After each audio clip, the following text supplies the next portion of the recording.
Hey folks, it's a beautiful day. It's cold, nonetheless beautiful. I just look at that. There's the greenhouse roof, and then you have my friend the sun out here.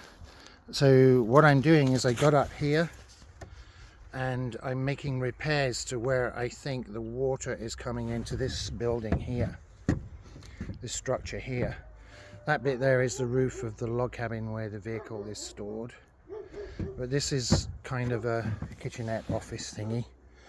And the water has been coming in here. And I'm determined to, just for $50, something like that, I'm determined to stop the water. And it's coming in here, there, that corner, and that corner.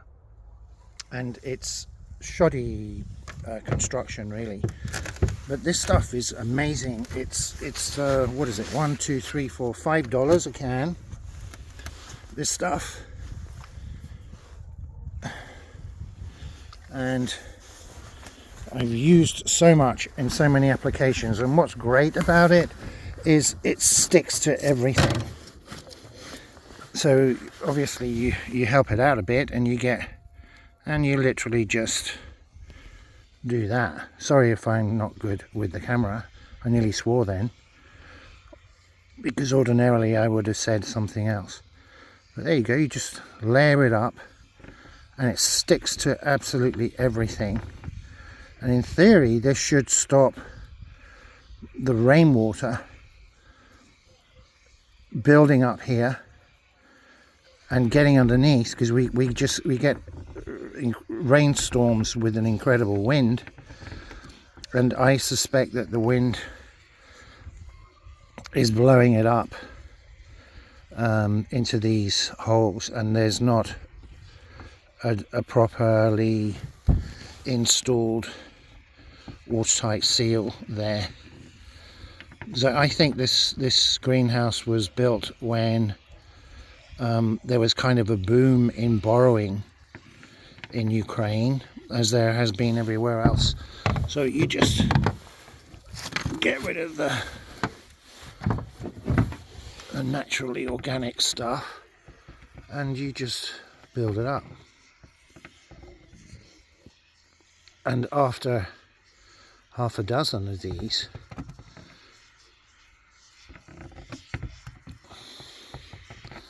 I got the hang of it. I'm going to use some polystyrene on the corners, because I got around and had a look at those, and they're pretty big holes. I had a go at repairing them before, but it wasn't good enough. So this is going to be a good job done if it works, because the damp is just not good for when I get people working in here. They need somewhere clean and dry to stop for a break and make a cup of tea, make some sandwiches and stuff like that, hang clothes up, keep their boots and their work clothes nice and dry and warm. But also it's about heat loss. I mean, heat loss is, you've got to be careful with heat loss. There's no point in just putting thumping great heating systems in somewhere if the heat loss is just going to cost so much money to try and maintain a temperature. So as our Scandinavian friends, and the mantra in Britain, there's the sun again, it's all about heat loss first. Where's the heat being lost? I mean, we all know that, but they used to have so much gas here that they and the Soviets were not really into conservation of anything, and so they I remember Olya, one of my first girlfriends in Cherkasy, she used to if it was too hot, she'd just open the windows, and then if the temperature, because they have no temperature control in their apartments, which is something I want to address. in theory they have these town heating systems. It does like a communal hot water and heating system. And if those are, sorry if I'm leaving you, instead of this beautiful view, I leave you looking at something so ugly. And what happens is, if those are condensing boilers, I mean, they're vast, they're huge buildings, they're huge plants that they have in towns, and they, if those are clean, in other words, if they're sort of condensing systems that are creating that water, you're starting out with a dream come true for the Brits, because we just don't have many of those. Everybody in the UK is like, my boiler. Yes, there is exacting standards. You get 97, 98% efficiency, all singing or dancing boilers that control the system, pump speeds, etc. But everybody has their own boiler. My boiler, my house, my car. Whereas that, of course, is not a boiler manufacturer. I wouldn't want to hear me say that, but that all needs to be addressed with what they have here, similar to what they have here. Communal sources for heat and hot water. And if in Ukraine these apartment buildings had independent control of their heating systems, they could turn them off and on, turn the temperature up and down. You could save so much energy, and of course you help the environment so much. So I'm looking into that, and I'm going to try and contact some Scandinavian friends, Norwegians, Swedes, etc. I don't know, I think I know 2 or 3 Finns, but they like drinking vodka and fishing in the fields too much. Lovely people. I don't know why I'm telling you that, but maybe you find it interesting. So Steve here in Ukraine, and I'm doing some exterior work while the opportunity is here for me. Build and grow for Ukraine in conjunction with Source of Unity in Zaporozhye. So here we are, this is what we're doing. There's a bird's eye of where the 2 houses are going,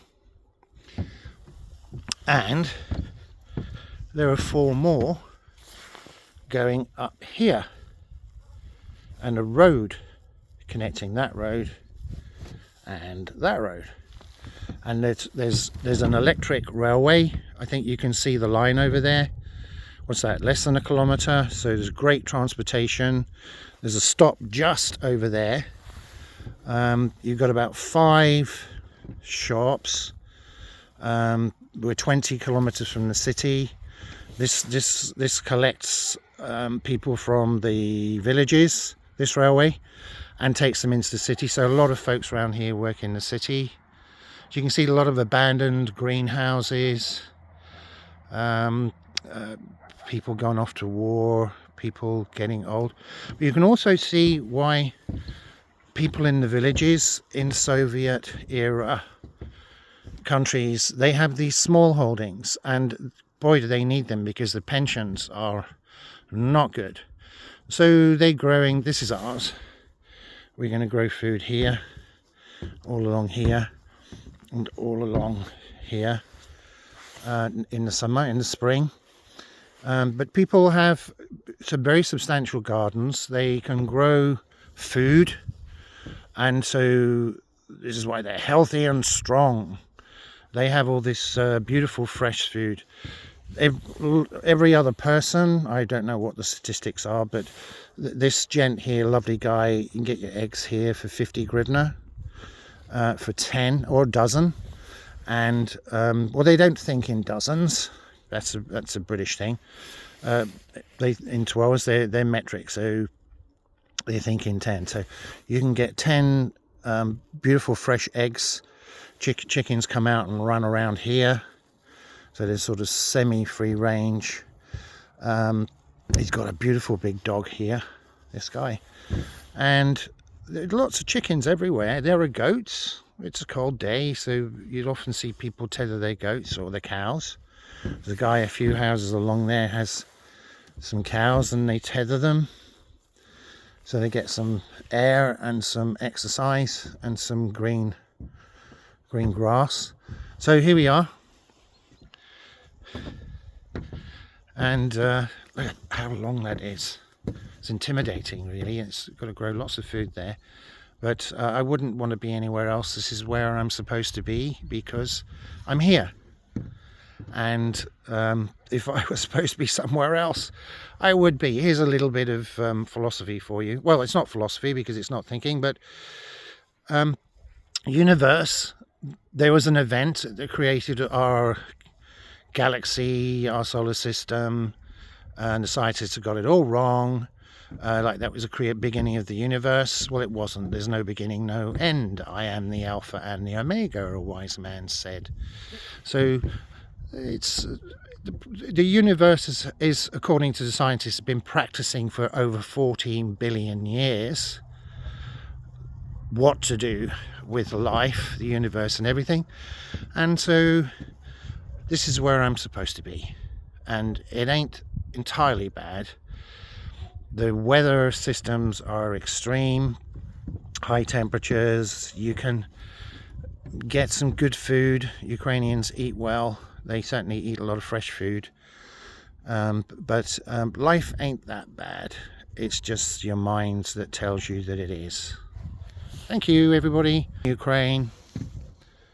Another last look at the sun. How beautiful is that?